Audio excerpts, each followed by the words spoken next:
Shalom Aleichem Am Israël, Shabbat Shalom. On va étudier le Pérouge de Rabbi Nathan sur la paracha de Lech Lecha. Rabbi Nathan, c'était le plus grand talmid de Rabbi Nachman, que lui-même a dit Rabbi Nachman sur Rabbi Nathan que si ce n'était lui, il ne serait rien c'est de moi. Rabbi Nathan, en fait, toute la pensée de Rabbi Nachman est passée par Rabbi Nathan. Tout ce qu'il y a à l'écrit et à l'oral, ça vient de lui. Et on lui donne beaucoup, Baruch Hashem, Baruch Hashem, Baruch Hashem. Le pasuk nous dit Vayomer Hashem el Abraham lech lecha me'artzecha u'mimolatecha u'mbet avicha el haaretz asher areka. Et Dieu a dit à Abraham, va vers toi de ta terre, de l'endroit où tu es né, de la maison de ton père, vers la terre que je te montrerai.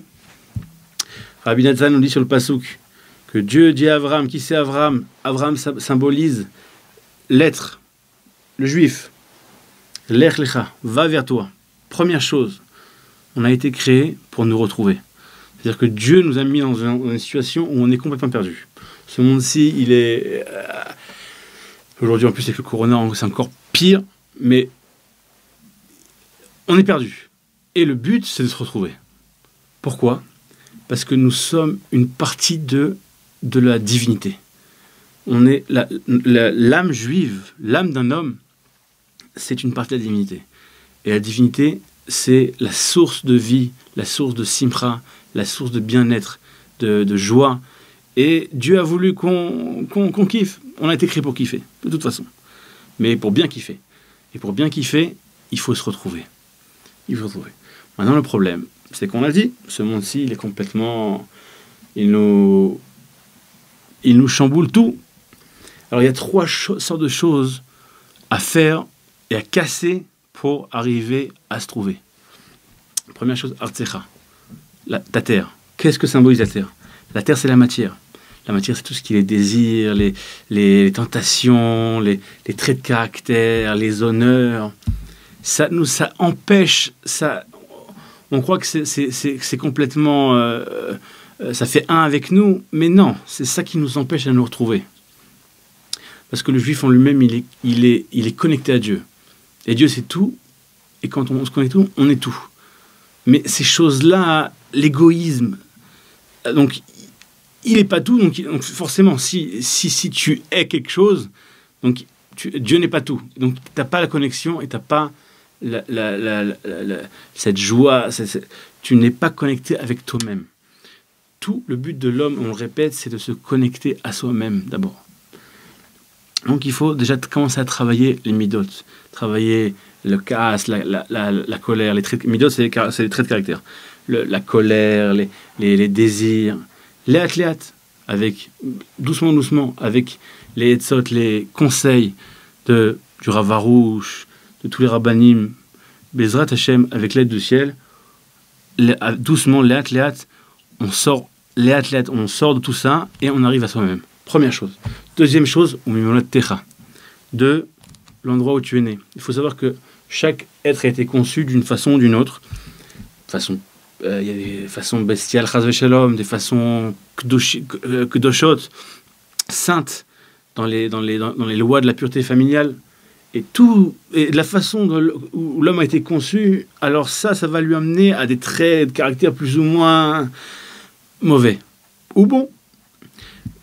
Mais rien n'est trop tard. Bien qu'on peut sortir. Si Dieu nous ordonne de sortir, c'est qu'on peut sortir de ça. Pareil avec le travail, avec la Torah, le travail des midot, le travail des traits de caractère, avec les conseils du Rav Arush, de Rav Nachman, Rabbi Nachman, les conseils de Rabbi Nathan, les conseils de chaque Rav. On sort de tous ces clipots, toutes ces écorces pour arriver au fruit qui est nous-mêmes. Troisième chose, Bet Avicha.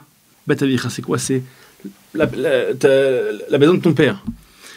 Qu'est-ce que ça symbolise? Ça symbolise tout ce qui nous entoure. Rabbi Nachman nous a enseigné que l'homme est un plus grand monnayeur. Il nous empêche plus de nous connecter à Hachem et de nous retrouver, d'après ce qu'on dit, que l'Yetzera lui-même.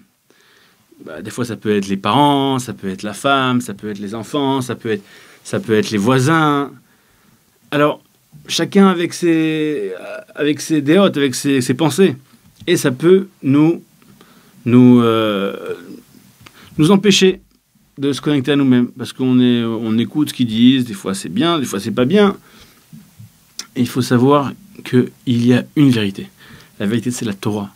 La vérité, c'est la pensée des tzadikim. Les tzadikim, ce sont les justes qui, eux, sont complètement en symbiose avec la Torah, qui la comprennent et qui nous donnent et qui nous conseillent sur comment, où aller. Et si nous, on se colle à eux et on écoute ce qu'ils disent, on l'étudie la Torah, Bezrat Hashem, léat, doucement, doucement, alors on sort de tout ça, Bekalout. Le pasuk continue, nous dit, et la Haaretz Asher Areka, vers la terre que je te montrerai. Il faut, si on regarde le pasuk, Dieu ne nous dit pas que va en Israël. Il lui dit va vers la terre que je te montrerai. Donc qu'est-ce qu'il lui demande? Commence à partir. Il était en Irak, je sais pas où. Commence à partir. Commence à partir. Pourquoi? Qu'est-ce qu'il dit Rashi? Pourquoi Dieu ne lui dit pas où? Pour les chabev et ta mitzvah benav. Pour qu'il ait envie. Qu'il ait envie de savoir où. Ah, quand tu dis voilà, je vais te donner un cadeau. Attention, tu es pressé, tu as envie de savoir. Pareil. Pour revenir à ce qu'il dit Rabbi Nathan, Dieu ne nous montre pas à chaque épreuve quel est le cadeau qu'il y a après. À chaque écorce, on ne sait pas ce qu'il y a après. Nous, notre but, c'est de casser. Mais il faut savoir qu'il y a quelque chose derrière. D'énorme.